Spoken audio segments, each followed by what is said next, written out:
یا سیدی ان دنوں قاری مصلح الدین رحمۃ اللہ تعالی علیہ کے عرس کی تقریبات جاری ہیں، تو آپ کا ان سے تعلق کیسا تھا؟ کچھ ان کے بارے میں اگر ہمیں بتائیں۔ تو میں ان کو بہت زمانے سے جانتا ہوں۔ یہ پہلے اخوند مسجد کھارا در میں امامت فرماتے تھے، ان دنوں بھی میں وہاں جاتا تھا۔ تاہم یہ کہ پھر یہ مصلح الدین گارڈن میں انہوں نے امامت شروع کی، مولانا قاری مصلح الدین صاحب رحمۃ اللہ علیہ نے۔ یہ صدر الشریعہ مولانا امجد علی اعظمی جنہوں نے بہار شریعت لکھی ہے، یہ ان کے مرید تھے۔ ان کو اپنے پیر سے تو محبت سب کو ہوتی ہے، ہونی بھی چاہیے۔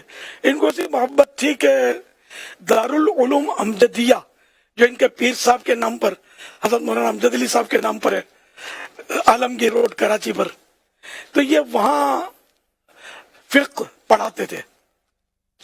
اور جو میری معلومات بتا رہا ہوں کہ آخر تک انہوں نے کبھی وہاں سے تنخواہ نہیں لی کہ میرے پیر کے نام کا مدرسہ ہے، یہ ایسے تھے۔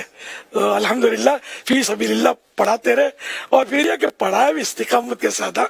یہ نہیں کہ ہم اگر کسی کو مدرس رکھ لیں تو وہ ہمارا محسن بن جائے جب چاہے آئے، نہیں، یہ پڑھاتے رہے سمجھے قاری صاحب رحمۃ اللہ علیہ۔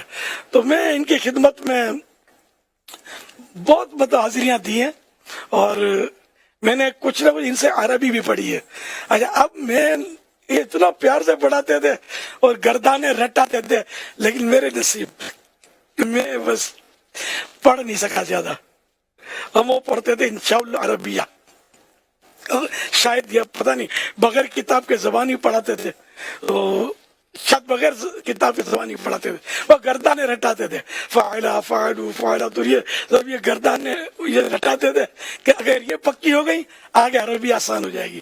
یہ اس کی جان ہے گردانے، شاید اس کو ٹرینسز بولتے ہیں نا انگلش میں۔ اور کافی لوگ ان کے مرید ہوتے تھے، اور شخص بھی یعنی کہ شخصیت بھی آپ کی بڑی یعنی کہ وہ وجیز شخصیت تھی۔ کبھی ایسا بھی ہوا ہے کہ ان کو کہیں جانا ہو تو مجھے سونپ کر گئے تھے مسجد میں، ان کو بیان ان کا تھا، تو پھر کوئی عذر ہو گیا، ان کا جانا ہوا کہیں، تو مجھے سونپ کر گئے تھے۔ تو ایک بیان تو مجھے یاد پڑتا ہے کہ ان کی جگہ میں نے کیا تھا مصلح الدین گارڈن مسجد میں۔ صحبتیں تو ان کے بہت، اور ہر سال حج کرتے تھے، پورا مہینہ اعتکاف کیا کرتے تھے۔ اور میں نے زندگی میں پہلی بار اعتکاف کیا، اس وقت یہ پورا مہینہ نہیں کرتے تھے غالباً، تو میں نے اعتکاف کیا نور مسجد میں، میری امامت تھی، تو پہلا اعتکاف تھا۔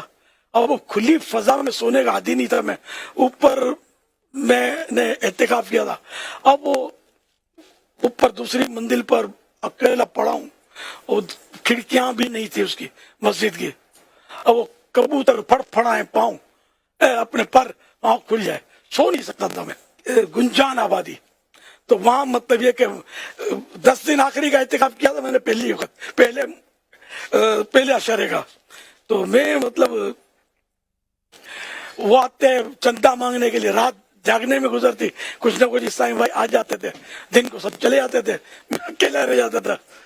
تو اب یہ کہ وہ آتے تھے، وہ چندے کے اعلانات کرتے تھے مائک پر، اور میں سو نہیں سکتا تھا۔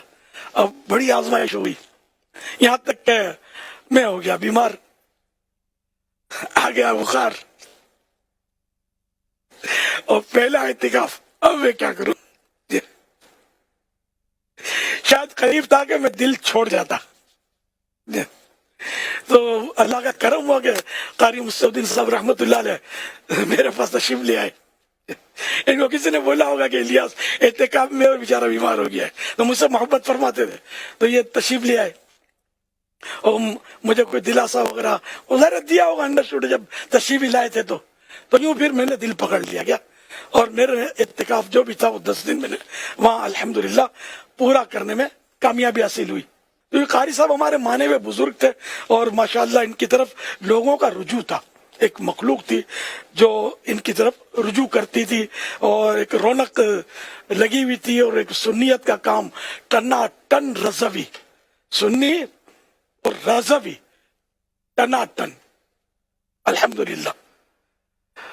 تو یوں ماشاءاللہ ان کی صحبت سے بھی مجھے سمجھو کہ سنیت میں مزید مضبوطی اور استحکام نصیب ہوا اللہ کی رحمت سے، اور ان کے ذریعے بزرگوں کی معلومات ہوتی تھی،